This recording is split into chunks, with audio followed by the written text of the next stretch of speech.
essa nossa aula hoje é sobre ato administrativo.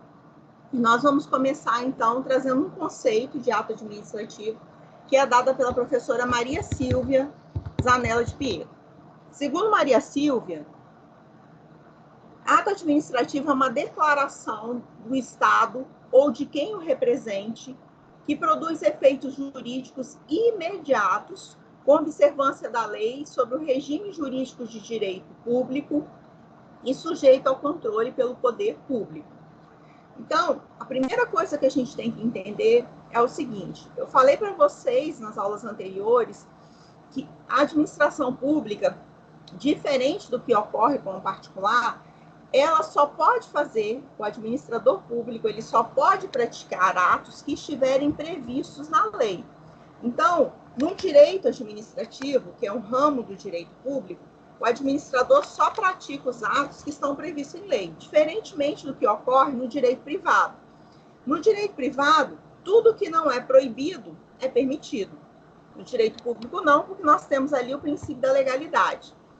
Junto com os outros dois princípios que eu já conversei com vocês, que formam o que a gente chama de pedra de toque do direito administrativo, que é o princípio da indisponibilidade do interesse público e da supremacia do interesse público sobre o privado. Então, para que o agente público, né, para que o Estado, que não tem vontade própria, a gente já conversou sobre isso quando nós falamos a teoria do órgão, o Estado ele não tem como manifestar a sua vontade, né? Então, ele precisa o quê? De seus agentes, que tenham as atribuições dentro dos seus órgãos, para que se externe, então, a vontade do Estado, que tem que ser o interesse público, tem que ser o interesse da coletividade.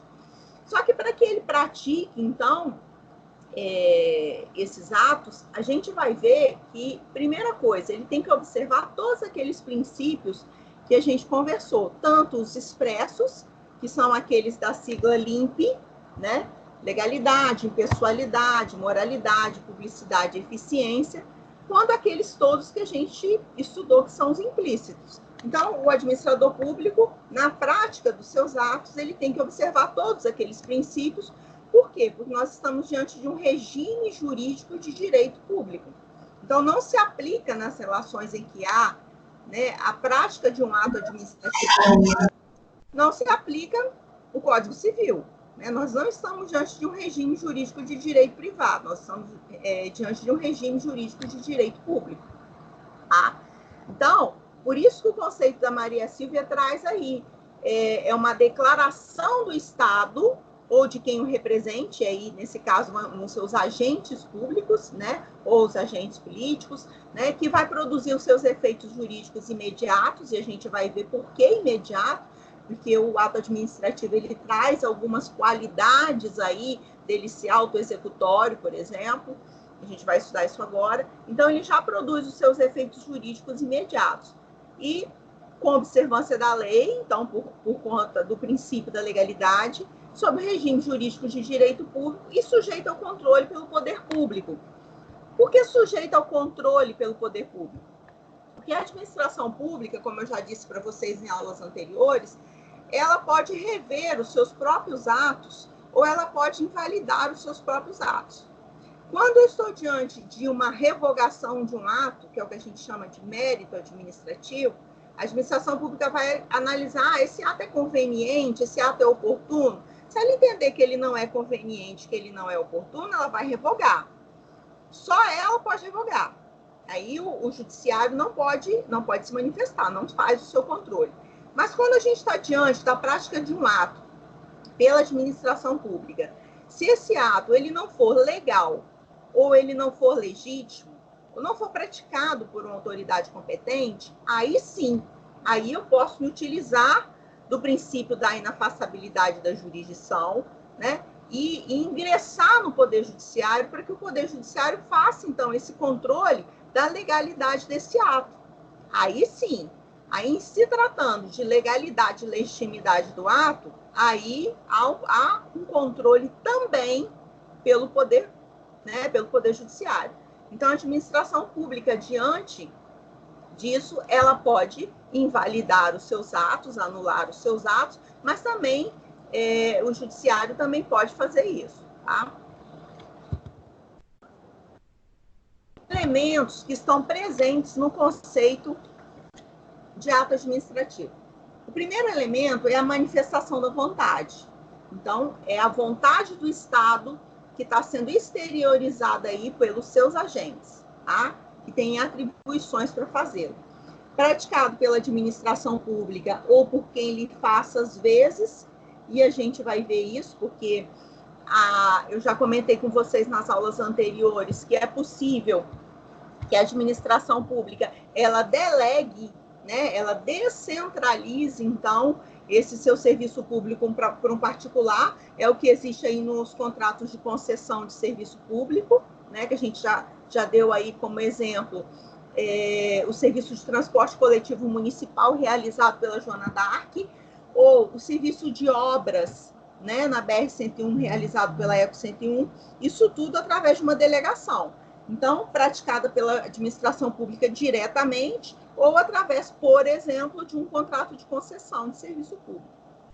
Sobre o regime de direito público, a gente já conversou sobre isso, com prerrogativas em relação ao particular. Então, é exatamente essa é a grande diferença, porque o ato administrativo, ele coloca a administração pública, o Estado aqui com letra maiúscula como ente político, ele coloca o Estado com uma posição de superioridade em relação ao particular. Então, por isso que existem essas prerrogativas de regime jurídico, de direito público, e a submissão total ao controle judicial, que eu já conversei com vocês. Bom, alguns conceitos aqui que tem que ficar claro, não haja confusão, porque existem 3 conceitos extremamente importantes e que podem gerar aí uma dúvida para você. A diferença do que é um ato administrativo, o que é um fato administrativo e o que é um ato da administração. Então, olha só.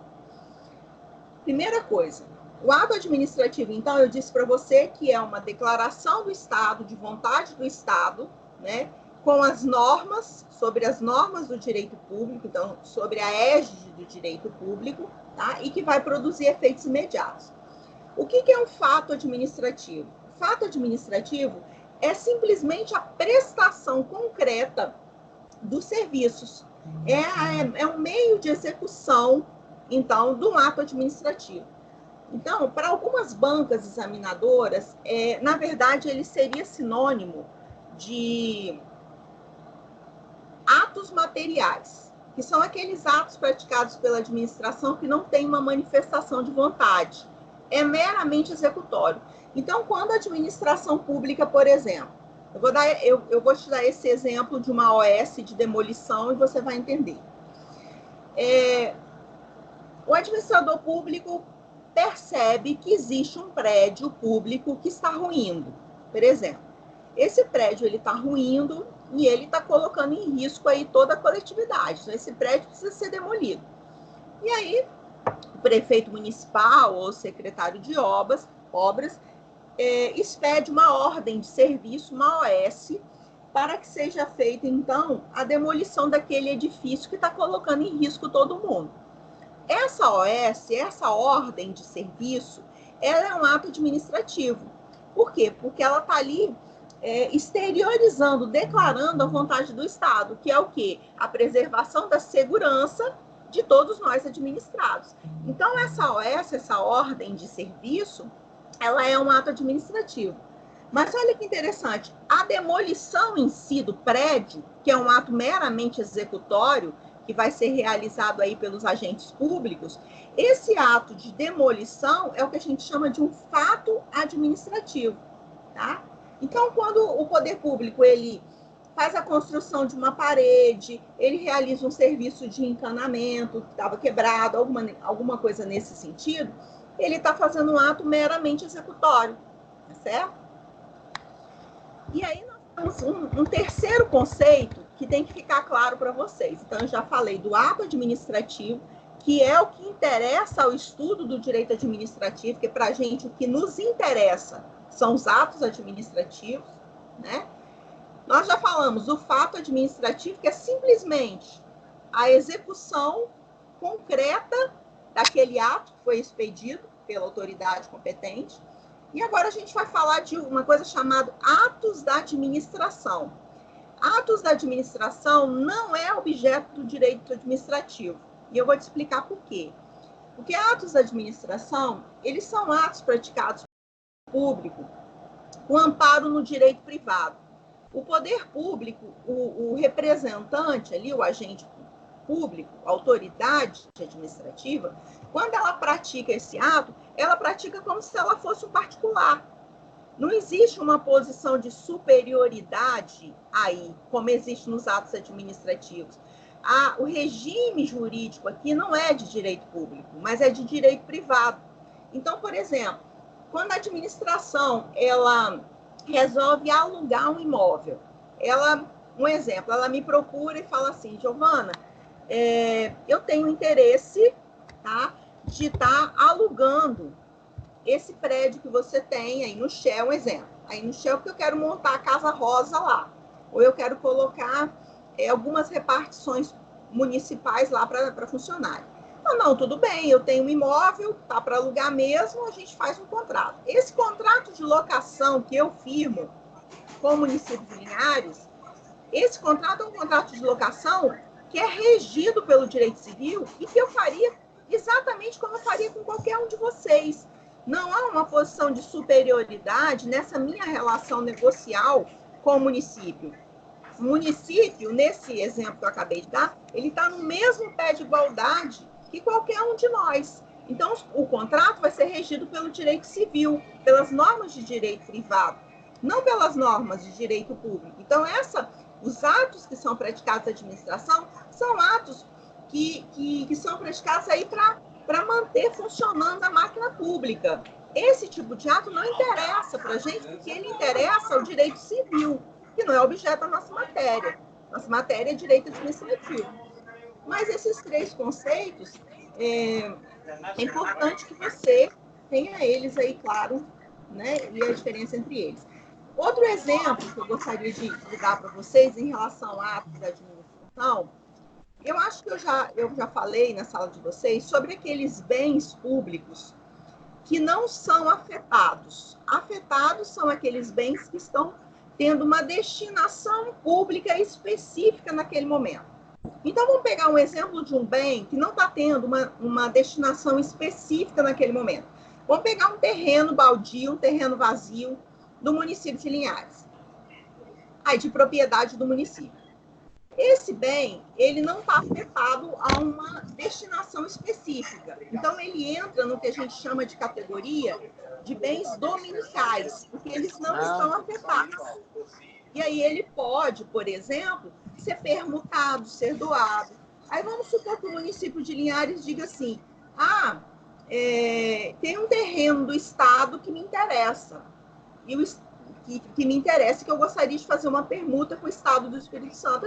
Aí o governador diz, não, perfeitamente, a gente faz aqui uma permuta, né? Eu te dou esse terreno que está localizado no centro de Linhares, mas que é de propriedade nossa, que está aqui em Vitória, e vocês me fazem a permuta, então me cedendo esse terreno vazio que está localizado aí em Linhares. É perfeitamente possível, isso é um ato da administração, isso é um ato administrativo. Tá? Quando a administração... Alguém perguntou alguma coisa? Quando eu faço um contrato de compra e venda, né? Por exemplo, a administração pública também tem um bem que não está afetado e que ela pode fazer a venda desse bem. Perfeitamente possível, tá? Nós não estamos diante aí de um ato administrativo, não, mas um ato da administração. Outros exemplos seriam contrato de seguro, de previdência privada, certo? Bom, professora, eu tenho uma pergunta. Edson, pode falar. Edson, quando o Instituto da INSS, ele indefere um pedido de benefício administrativo, é um fato ou um ato da administração, ou um ato administrativo? quando ele interfere o benefício? É um Eu vou lá ato no INSS. administrativo. É um ato Ato administrativo. administrativo? A concessão de um benefício é um ato administrativo. Não é um ato meramente executório. O ato meramente executório seria ali o depósito daquela quantia no banco quando ele fica disponível, quando aquele benefício fica disponível para você lá no banco. Quando aquele benefício está disponível para você lá no banco, é um ato meramente executório. Mas quando ele defere isso, é um ato administrativo. Tá? Igual, vamos pegar um exemplo aqui, eu ia falar isso um pouquinho mais na frente.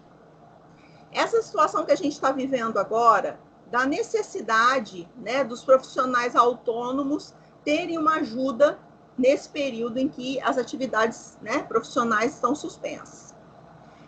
O que acontece? É necessária a aprovação da lei para que seja disponibilizado esse benefício, essa ajuda que será dada de R$600, que a gente está ouvindo falar aí na mídia, para os profissionais liberais autônomos durante o período de 3 meses. Então, o governo federal liberou essa verba, tá certo? Mas essa verba, ela só poderá ser liberada efetivamente quando essa lei entrar em vigor, obviamente, ela for aprovada pelas casas do Congresso, sancionada pelo presidente da República, e ela entrar em vigor. Quando ela entrar em vigor, aí sim, poderá ser praticado um ato administrativo, né, autorizando, então, repasse dessa verba. Então, repare, e ainda assim, para que seja praticado esse ato, né, administrativo, autorizando o repasse da verba federal, né, e para essas pessoas, esse ato administrativo concedendo essa repasse, ele só é possível por conta de uma lei previamente aprovada, publicada e em vigor, que é o que nós estamos aguardando. É por isso que a todo momento a mídia fala, mas já, como e quando já será liberado esses R$600? Aí o ministro vem e fala assim, não, esse dinheiro depende de uma certa burocracia para ele ser liberado, né? O ministro da Economia acabou se manifestando hoje, não, provavelmente na segunda quinzena, foi o que ele falou hoje, que tem que organizar aí a folha de pagamento do Bolsa Família antes. Então, quando ele falou isso, o que ele estava dizendo? Ele estava dizendo assim, olha, a prática desse ato administrativo ela é um pouco complexa. Então, embora a lei entre em vigor, um exemplo, entre em vigor amanhã, depois de amanhã, né? Mesmo ela entrando em vigor, ela vai ser necessária a prática de atos administrativos autorizando o repasse desse dinheiro. E foi exatamente o que ele se manifestou hoje dizendo, né? Que pode demorar alguns dias, porque existe toda uma burocracia na prática desse ato. Tá certo? Então, quando é liberado esse benefício do INSS, que você acabou de falar, a concessão do benefício é um ato administrativo, tá certo, Edson? Bom, posso continuar, gente? Sim, por mim pode. E aí a gente vai passar agora para um tema bem importante, chama atributos, né? Atributos do ato administrativo. Gente, o que são atributos? Atributos são características, são qualidades. São qualidades especiais que os atos administrativos possuem e que fazem com que, asseguram com que ele tenha uma posição jurídica de superioridade, então, sobre os atos que são praticados pelos particulares. Então, é por conta dessas características que a gente vai estudar agora, esses atributos, é que o poder público se coloca numa posição superior a qualquer particular. Então, nós utilizamos essa sigla PAT, tá certo? Que é uma sigla que concurseiro usa para a gente decorar, é um recurso mnemônico que a gente usa para decorar o que seriam, então, as iniciais, na verdade, né? O que seriam as iniciais aí da presunção de legitimidade e veracidade dos atos administrativos, A de autoexecutoriedade, T de tipicidade e de imperatividade. Então, nós vamos trabalhar agora cada um deles, tá certo? A presunção de legitimidade e veracidade dos atos administrativos, gente, qual o conceito disso? Os atos administrativos, eles são presumidamente verdadeiros e legais, né? Até que se prove o contrário. O que significa ser presumidamente verdadeiro e legal? Presumidamente verdadeiro é que, de fato, ele ocorreu. Ele não foi inventado, ele existiu, tá? E legal por quê? Porque ele foi praticado porque existia uma lei prevendo a possibilidade de sua prática. Isso até que se prove o contrário. Então, quando eu digo até que se prove o contrário, eu estou dizendo que essa presunção de legitimidade e essa presunção de veracidade, ela pode ser contestada em juízo, tá? Então, é uma presunção que a gente chama de presunção relativa, não é uma presunção absoluta. Você quer uma prova?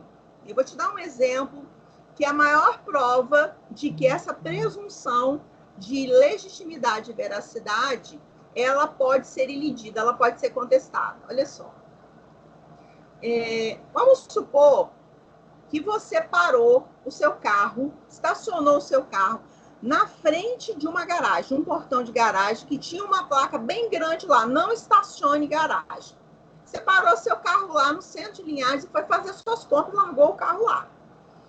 O guarda municipal de trânsito passou e viu aquela cena. O que ele fez? Ele pegou o bloco dele de multa, fez a autuação, lavrou aquela multa, chamou o guincho e mandou tirar o carro. Repare, ele não precisou de você para nada. Ele precisou de você para alguma coisa? Ele não precisou de você porque o ato que ele praticou tem uma presunção, né, de veracidade e de legitimidade. Ele tem fé pública.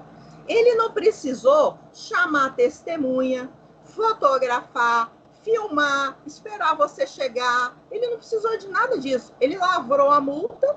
Se você não apareceu, ele colocou aquela multa lá no seu para-brisa e ainda por cima mandou guinchar seu carro. Olha só. Quando ele fez isso, ele fez porque esse atributo da presunção de legitimidade e veracidade dá a esse ato que é a multa. Então, a multa que ele aplicou, essa multa administrativa, é um ato administrativo. Essa multa, que é um ato administrativo, ela goza, então, da presunção de veracidade e legitimidade. Ora, mas você pode contestar essa multa, não pode?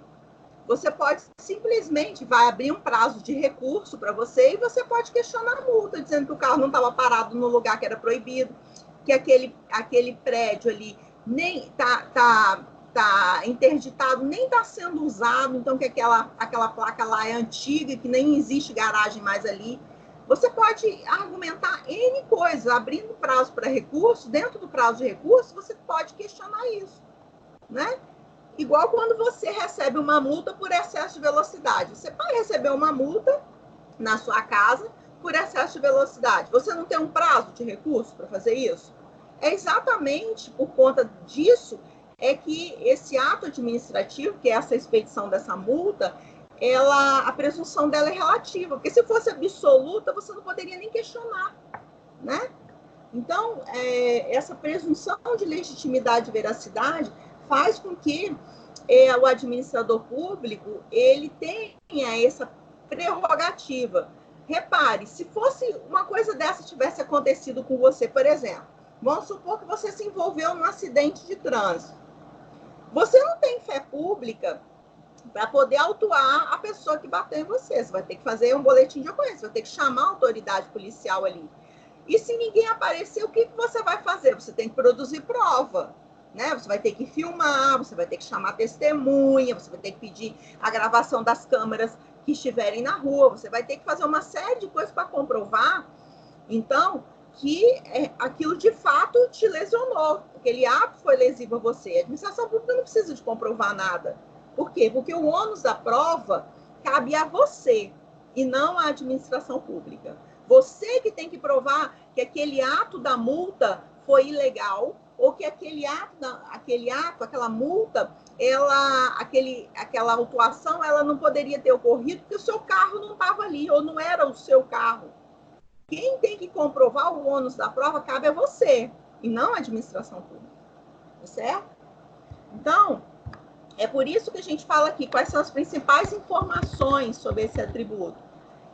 Rapidez e agilidade na execução dos atos administrativos, a natureza da presunção, que eu acabei de falar que é relativa, uma vez que ela pode ser desconstituída pela prova, que deve ser produzida pelo interessado prejudicado, que foi o que eu acabei de falar, e a inversão do ônus da prova, que também cabe ao particular que se sentiu prejudicado, que possui o dever de provar que a administração contrariou a lei ou que os fatos que são mencionados por ela não são verdadeiros. Certo? Olha só, mas o que tem de interessante nisso? São as consequências. Até que esse ato seja desconstituído, ele continua produzindo efeitos normalmente.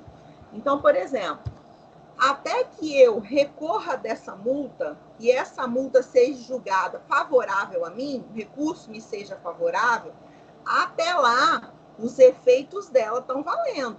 Tanto é que se eu passar o prazo de recurso e perder o prazo de recurso, a multa vai vir. Isso é fato. Ela vai vir para mim. Então, assim, e até que seja julgado o meu recurso, ela ainda está valendo também. Certo? Então, assim, ela não deixa de existir, a multa ela não é cancelada pelo simples fato de eu ingressar com o recurso, não. Ela fica suspensa ali, tá certo? E ela suspende a geração dos seus efeitos, mas uma vez julgado aquele recurso, julgado improcedente para mim, ela volta, né, a gerar os seus efeitos e poderá ser executada, se eu não pagar, até através de uma ação de execução fiscal. Tá? E aí, nesse caso, tanto a administração pública como o Poder Judiciário têm legitimidade para analisar. Então, vamos supor, esse exemplo que eu dei para vocês da multa, né? Que eu não concordei. Ou então, vamos pegar um exemplo do excesso de velocidade. Foi um fato real aqui. Dá para eu ilustrar bem para vocês um recurso que eu fiz. O cliente alegou que ele passava sempre por aquela via, tá certo? Por aquela via pública, onde tinha ali um semáforo e onde tinha também aqueles pardal, né? Que mede a velocidade e tal. Não era pardal, não. É aquele que tem a câmera que filma e fotografa, tá? E ele passou ali com excesso de velocidade, mas, segundo ele estava dentro do limite permitido de até 10%. Tá? E ele foi autuado, mas não foi uma multa que chegou, não. Foram trocentas multas, porque como ele fazia aquele trajeto para trabalhar, né? Ele passava, assim, toda semana, inúmeras vezes, por aquele semáforo com aquele radar, né? Então, você imagina quantas multas não chegaram. E o que ele disse na maioria delas? Não. Justificou dizendo o seguinte, não, aquele semáforo ali, tem muito tempo que nos tem notícia de que ele foi aferido, né? Semáforo não, gente, o radar. Não se tem notícia de que ele passou recentemente pela aferição, então ele pode estar desregulado, pode estar com algum tipo de problema e na verdade, eu não ultrapassei a velocidade permitida. Foi a alegação dele, foi a alegação que ele quis usar e tudo mais. Então, veja bem, se a administração pública, num recurso administrativo, entender que o que ele falou não tem nada a ver, porque aquele radar passou por manutenção recente, tem como se comprovar de que ele efetivamente estava acima da velocidade ali, julgou improcedente o recurso administrativo dele. Ele falou, não, eu tenho que tomar providência, porque se eu não for para a via judicial, eu vou ter minha carteira aí suspensa, minha habilitação suspensa. O que ele pode fazer? Se ele tiver um argumento sustentável das alegações dele, ele pode procurar o Poder Judiciário para questionar aquilo, tá certo?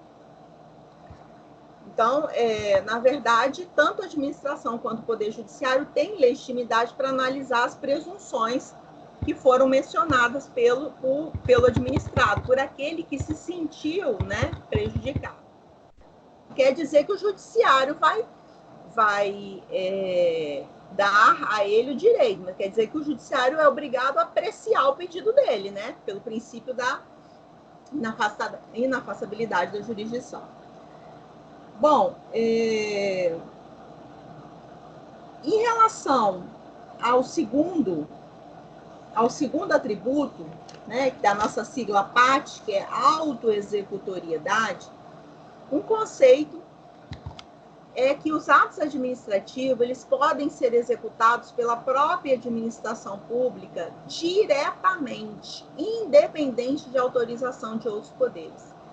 Olha só, você já imaginou se toda vez que fosse necessário a expedição de uma licença, de um alvará, né, ou a assinatura de um contrato administrativo, né, ou a demolição de um prédio que está ruindo, ou a concessão de um benefício previdenciário, se toda vez que o poder público, através aí do seu agente público, né, da autoridade administrativa, tivesse que agir, ela tivesse que pedir autorização para o poder público, por exemplo, para o legislativo ou para o judiciário, a máquina não ia andar, a máquina administrativa não ia andar nunca, né? Porque, por exemplo, se tivesse que fazer um pedido, né, de uma situação urgência, por exemplo, de uma demolição de um prédio, o poder público tivesse que entrar com ação demolitória até o juiz receber a petição, até a petição ser distribuída, o juiz receber a petição, despachar, mandar citar, né, e tudo mais, o prédio já tinha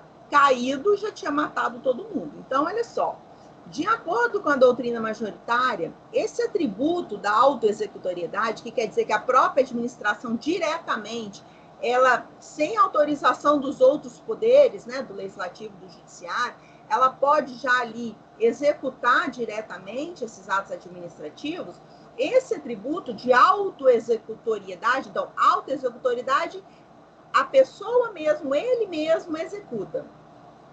Só que existe nessa característica, nessa qualidade, não abarca todos os atos administrativos, não.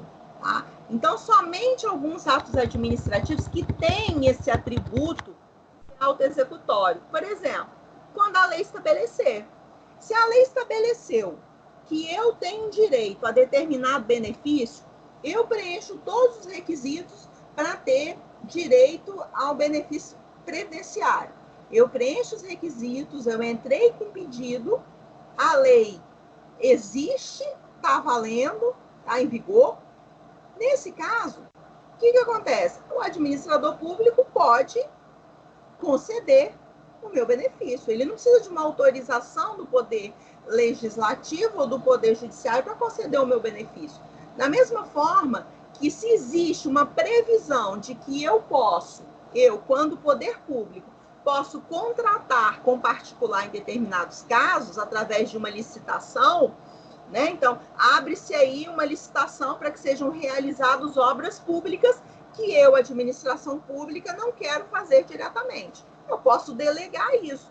Como? Abro um processo de licitação, a empresa que ganhar a licitação vai assinar comigo, poder público, o quê? Um contrato administrativo. Quando ela assina esse contrato administrativo comigo, eu já posso praticar todos os atos e dar cumprimento, então, a esse contrato administrativo. Por exemplo, vamos supor, pegar um exemplo prático. Vamos supor que a Eco 101, que foi quem ganhou a licitação, que ela esteja muito, mas muito atrasada na sua obra. Ou melhor, vamos fazer melhor no exemplo dado. Vamos supor que ela tenha abandonado a obra para a qual ela assinou esse contrato de concessão, né, e ganhou essa licitação. O que acontece? Nos contratos administrativos, há a possibilidade de ter uma cláusula, nós vamos estudar isso, uma cláusula de caução, retenção de caução. O que significa isso?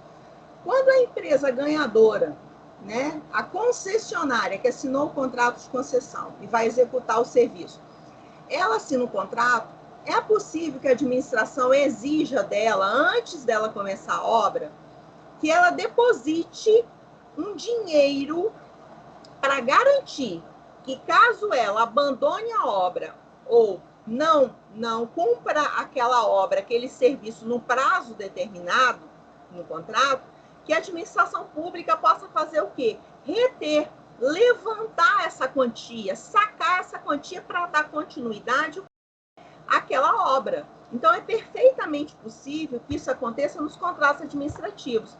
É uma cláusula que existe previsão na lei de licitação e contratos administrativos, na lei 8666. Então, existe uma lei estabelecendo, que é a lei 8666, que os contratos administrativos poderão ter cláusula de retenção de caução quando houver um prejuízo na prestação do serviço. Então, a administração pública não precisa pegar o contrato, ir lá e executar esse contrato em juízo, não. Falar, olha, lá no Poder Judiciário, eu quero que dê cumprimento à cláusula aqui, excelência, e libere esse dinheiro. Não. Qualquer um de nós, pobres mortais, precisaríamos sim. Né? Qualquer um de nós teríamos que entrar no judiciário, pegar o nosso contrato e executar um contrato que eu tivesse, por exemplo, de compra e venda com você. Ou de prestação de serviço com o meu empreiteiro, que eu combinei aí para fazer minha reforma. Mas para a administração pública, não. Exatamente por conta desse atributo da autoexecutoriedade, ela não precisa de ir ao judiciário para pedir para cumprir aquela cláusula de retenção, não. Ela mesma já dá cumprimento a essa cláusula. Outro exemplo desse atributo de autoexecutoriedade é a demolição, como eu disse para vocês, de um prédio que coloca em risco aí a vida das pessoas. A administração pública não vai ter que entrar com uma ação demolitória, com pedido de liminar para fazer isso, se ela pode comprovar que aquele prédio vai cair. Da mesma forma, esses dias eu estava assistindo um jornal do Estado, mas aí não passa as notícias de Linhares, passa as notícias aqui da Grande Vitória, porque eu estou aqui em Vitória, né? Eu moro aqui. Então, o que acontece? Eu estava achando interessante que teve um município, salvo engano, não sei se foi na Serra, ou um outro município aqui da Grande Vitória, em que houve o corte, gente, mas não foi de uma, não, foi de trocentas árvores à beira de um córrego que já estava assim, já tinha virado, na verdade, um valão de esgoto, né? E aí o município contratou uma empresa para poder fazer a limpeza desse valão. Era um córrego que foi todo contaminado ali com uns dejetos de esgoto, né? E aí, esse município, eu não me recordo se foi a Serra, mas foi um município aqui da Grande Vitória, contratou essa empresa para fazer essa limpeza. Como ela, para fazer a limpeza, ela precisava de passar com as máquinas, né? Com as máquinas lá, para poder escavar, para tirar alguma coisa dali de dentro, ela saiu cortando aquelas árvores todinha que tinham, árvores enormes, árvores, assim, de muitas e muitas décadas. E isso foi uma comoção para os moradores de rua, porque moradores daquela rua, né? Porque não queriam o corte daquelas árvores. E aí, o poder público, né? A Secretaria de Obras daquele município veio se manifestando, dizendo não. Primeiro que nós tínhamos autorização dos órgãos ambientais, né? Nós tínhamos autorização dos órgãos ambientais, os órgãos ambientais disseram que a gente poderia cortar e tudo mais. E segundo, que essas árvores elas já estavam comprometidas e tudo mais. Então, olha só, não houve a necessidade de se ingressar no Poder Judiciário para pedir que essas árvores fossem cortadas. Não foi. Apesar de que eles tinham, né, não foi apresentada a licença, mas houve a manifestação ali do representante da Secretaria de Obras dizendo que eles tinham a licença, sim, dos órgãos ambientais para fazê-lo. Mas repare, não precisou de uma autorização judicial para isso. Tá? Da mesma forma que muitas árvores já foram cortadas ali na Praça 22 de Agosto, árvores seculares ali, dizendo sobre a alegação de que elas estavam ocas por dentro e que poderiam cair e atingir as pessoas, né, que estivessem passando ali. Tá? A resumir a autoexecutoriedade, nem todos os atos administrativos gozam desse atributo ou dessa característica. apenas quando a lei estabelecer ou em casos de urgência. Então, toda vez que você quer saber, esse ato que foi praticado pelo administrador público, ele poderia ter sido praticado sem autorização de outro poder? A primeira pergunta que você vai fazer: existe uma lei que ampara esse administrador para que ele tome essa medida? Existe. Então, ele não precisa de autorização de ninguém. Ou era um caso de extrema urgência, não tinha lei, mas era um caso de extrema urgência? Era um caso de extrema urgência. Estava colocando em risco a coletividade? Sim. Então, ele poderia ter praticado. E, gente,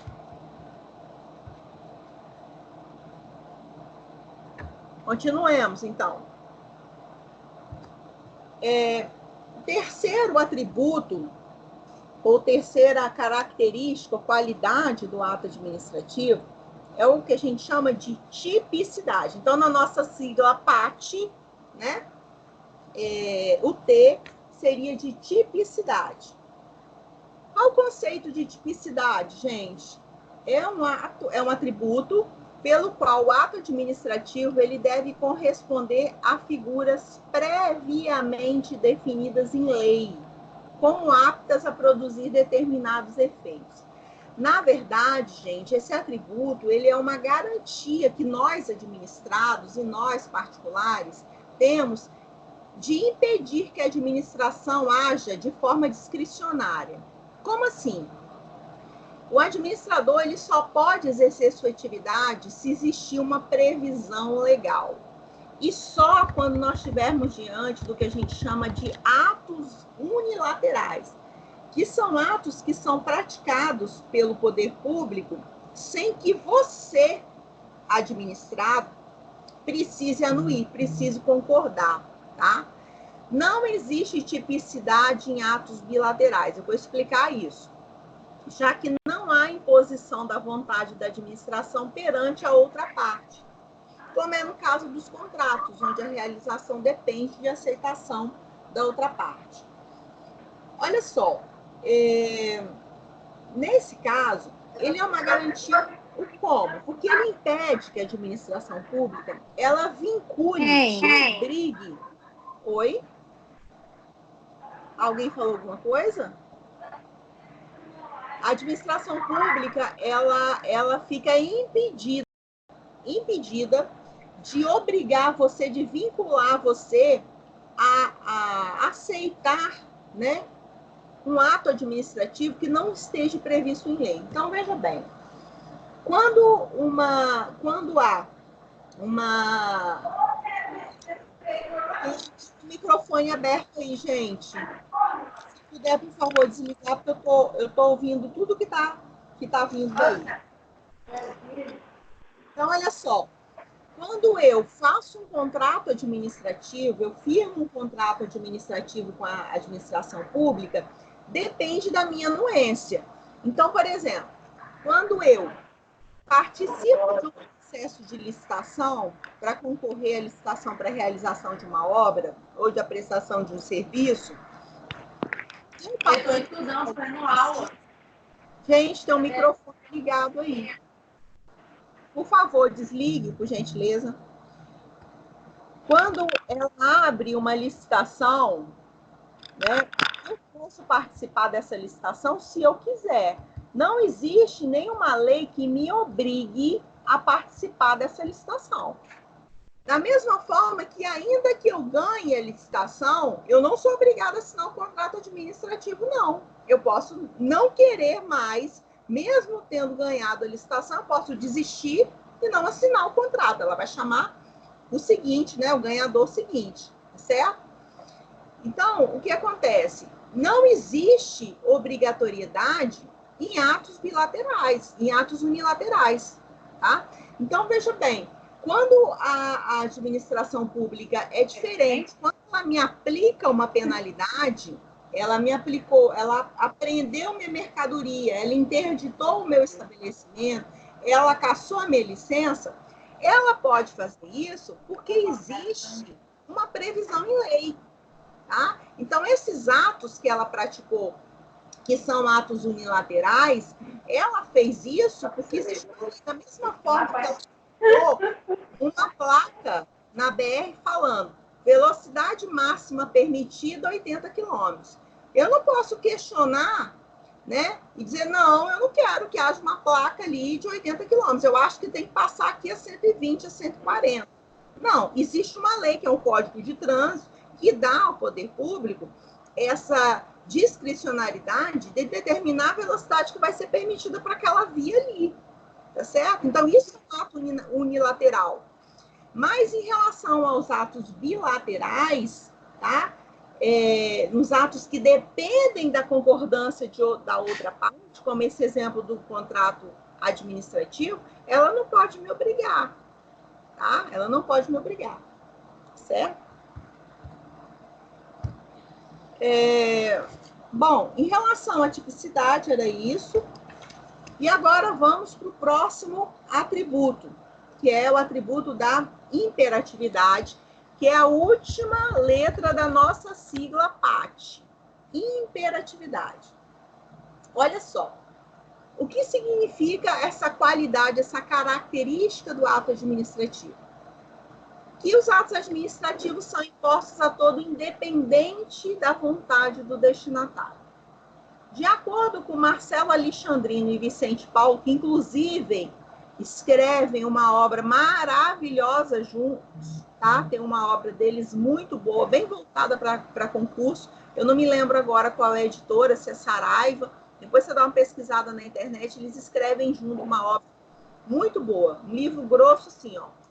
Fantástico, muita questão, muito voltado para concurso e provas aí de concurso. De acordo com Marcelo Alexandrino e Vicente Paulo, rigorosamente, a imperatividade traduz a possibilidade da administração pública unilateralmente criar obrigações para os administrados ou lhe impor restrições. O que significa? Decorre do que a gente chama de poder de império, o poder extroverso do Estado. A gente vai estudar isso mais para frente, quando a gente estudar poderes administrativos. E a principal característica é impor os seus atos independente da concordância do particular.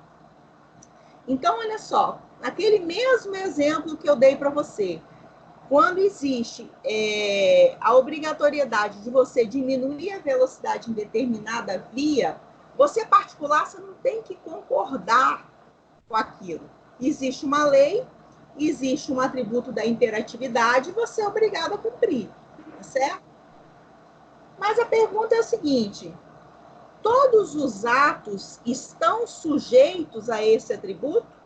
Porque a gente viu que em relação ao atributo anterior, que é a tipicidade, tem os atos bilaterais que não estão, né? E em relação à imperatividade, todos os atos que são praticados, eles são imperativos, eu não posso questionar, né? Existem exceções. Olha só. Os atos, então, que são atos administrativos, né, que gozam dessa imperatividade, tem uma classificação chamada de atos enunciativos e atos negociais. Esses dois tipos de atos, enunciativos e atos negociais, para que sejam praticados, é necessário que haja uma solicitação, então, de nós administrados, de nós particulares, para que esse ato seja praticado pelo Estado. Um exemplo, o que seriam atos enunciativos? Quando o poder público ele emite uma certidão, eu quero minha certidão de nascimento, a segunda via da minha certidão de nascimento, ou eu quero que seja lavrada minha certidão de casamento, ou eu quero uma certidão de inexistência de débitos fiscais, eu quero uma certidão negativa emitida aí pelo Estado do Espírito Santo de que eu não tenho dívidas de ICMS, eu não tenho dívidas de impostos estaduais. Essas certidões, ou mesmo quando eu requeiro um parecer administrativo, um parecer da administração pública, ou quando eu faço uma consulta tributária, que é um instituto no direito tributário, que é perfeitamente possível de ser feito, uma consulta. Toda vez que eu faço isso, né? Eu solicito isso e essas certidões elas são emitidas. Nesse caso, nós estamos diante de o que a gente chama de atos enunciativos. Então, esses atos enunciativos, eles são aí atos que são praticados pela administração pública, mas que foi necessário que eu requeresse, que eu solicitasse. Então, esse atributo de imperatividade, ele não vale para eles. Ela só vai emitir essa certidão, esse atestado ou esse parecer, se eu solicitar, certo? Então, eles não estão sujeitos. Outro exemplo seria a emissão de CNH, emissão de passaporte. A administração pública ela não vai praticar pela própria vontade dela a emissão de um passaporte meu, ou então mandar para mim uma taxa para eu pagar, me obrigando a expedir o meu passaporte, ou mandar para mim uma cobrança de uma taxa, obrigando eu tirar a minha carteira de habilitação. Ela não vai fazer isso, né? Então, esses atos enunciativos, eles são exceções ao princípio da imperatividade. Outro tipo de atos que são exemplos também de exceções à imperatividade são os atos negociais. Por quê? Os atos negociais são aqueles atos, como exemplo, os contratos administrativos. Precisa que eu queira assinar um contrato administrativo para que qualquer cláusula daquela tenha validade, né? Se não tiver a minha assinatura, a assinatura da minha empresa, que ganhou a licitação, naquele contrato administrativo, não pode, aquele contrato não está valendo, né? Então, esses atos negociais e os atos enunciativos, esse atributo da imperatividade não se aplica a eles, tá? Basta que o ato exista no mundo jurídico para que ele produza a sua imperatividade. No entanto, esse atributo, como eu já disse, ele impõe ao particular uma obrigação, que é o que a gente chama de comandos administrativos, né? Então, por isso que essas duas exceções que eu acabei de falar para vocês não se aplicam a esses comandos administrativos. A imperatividade nos atos de apreensão de alimentos, na interdição de estabelecimentos. Por quê? Porque, veja bem, existe uma lei que diz que se você vender mercadoria ou estiver com mercadoria exposta, que ela está com prazo de validade vencido, você deverá ter essas mercadorias apreendidas. E não é só isso. Vai ser lavrado um auto de apreensão dessas mercadorias e você ainda vai, a seu estabelecimento, vai ser aplicada uma multa administrativa. Tá? Quando a interdição, aquele exemplo que eu acho que eu já falei com vocês aqui em sala de aula, quando eu disse para vocês de um cliente meu que tinha um bar e um restaurante bem famoso e que ele foi autuado inúmeras vezes porque ele estava trabalhando com som, segundo o município e a vigilância municipal, com som acima dos decibéis permitidos, som ao vivo, dos decibéis permitidos para aquela região, para aquela área da cidade, que é considerada residencial. Nesse caso, a primeira notificação veio como advertência, mas depois, logo em seguida, as próximas notificações vieram com uma multa, e a terceira notificação veio com a interdição do estabelecimento dele, que depois eu até questionei e ganhei isso na justiça. Por quê? Porque eles deveriam ter interditado a atividade de música ao vivo, né? E não a atividade econômica dele, que era a venda de bebidas e alimentos, né? Então, isso foi um objeto de uma ação que nós acabamos ganhando e tal. Mas por que a administração pública ela pode fazer isso? Porque ela tem o que a gente chama de poder de polícia, né? Que é o poder que a administração tem de praticar atos, ou, melhor dizendo, obrigar que nós pratiquemos determinados atos ou abster de praticar determinados atos. Mas isso a gente vai estudar quando a gente estudar poderes administrativos. Então, por causa desse poder de polícia, e porque existe uma lei, obviamente, né? Uma lei que trata do que é considerado poluição ambiental, e poluição sonora é poluição ambiental, Então, existe uma lei municipal, inclusive, que disciplina isso. Então, se alguém, algum estabelecimento ou alguma pessoa física, não importa, ela perturbar o sossego, né, e colocar uma música que ela está acima da quantidade permitida para aquele local residencial, a administração pública, se utilizando, então, do poder de polícia dela, pode emanar um ato administrativo, que seria aí uma multa, a multa é um ato administrativo, tá? E aplicar essa multa por conta desse atributo da imperatividade. Eu queria saber de vocês se eu fui clara até aqui. Tudo Eu tenho bem? uma pergunta, professora. Quem está falando? Rodrigo, tá dando Oi, para ouvir? estou te ouvindo, pode falar, querido. Quando a gente fala em administração pública, a gente está falando somente do poder executivo ou dos 3 poderes? Não, nós estamos falando de todos eles. A gente vai conversar isso quando nós estivermos estudando poderes administrativos.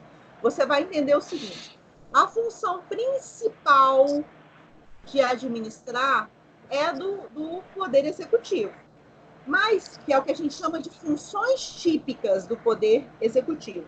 Só que os outros poderes, o poder legislativo e o poder judiciário, eles também, os seus chefes dos poderes, os seus agentes públicos desses outros poderes, eles também emanam atos administrativos.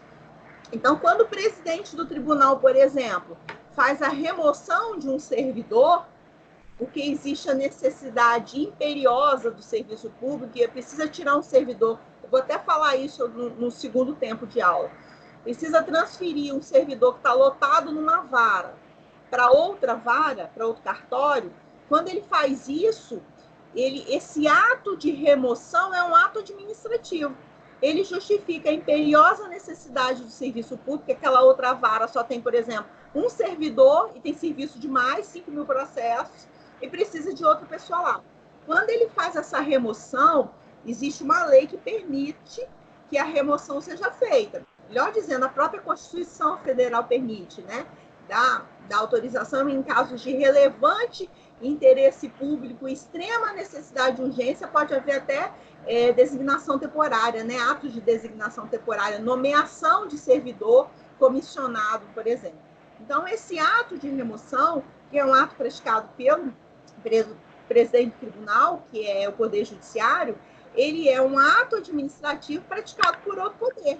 Da mesma forma, quando ele faz uma licitação para compra de papéis, para compra de impressoras, para compra de canetas, quando ele faz essa licitação, esse instrumento licitatório é um ato administrativo. Aquele contrato administrativo que vai ser assinado com a empresa que ganhou a licitação é um ato administrativo. Então, o ato administrativo, ele é praticado pelos agentes públicos, né, de todas as esferas do poder. Tá certo, Rodrigo? Tudo bem? Tá ótimo, perfeito. Gente, nós vamos fazer agora o nosso intervalo, tá?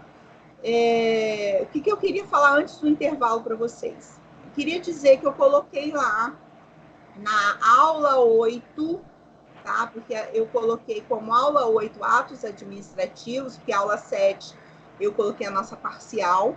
Então, na aula 8, na aula, não é na pré-aula, na aula, eu coloquei lá o meu canal do YouTube e coloquei os links das aulas gravadas de segunda noite e de terça de manhã. Que é exatamente a mesma aula que eu estou dando para vocês, a mesma matéria. Todas as minhas turmas andam juntinhas. Então, veja bem, essa de hoje também. Assim que esse programa, o Teams, ele baixar toda essa gravação minha, aí eu jogo essa gravação no YouTube, no meu canal do YouTube, converto, pego aquele link e disponibilizo lá para vocês. Mas o link das aulas que eu dei hoje de manhã e ontem à noite já estão lá, tá certo? Outra coisa que eu queria te falar Então, independente de você fazer aula comigo hoje, o que você pode fazer? Vamos supor que você por algum motivo, não pode assistir a aula no seu horário, que seria sua aula presencial, hoje.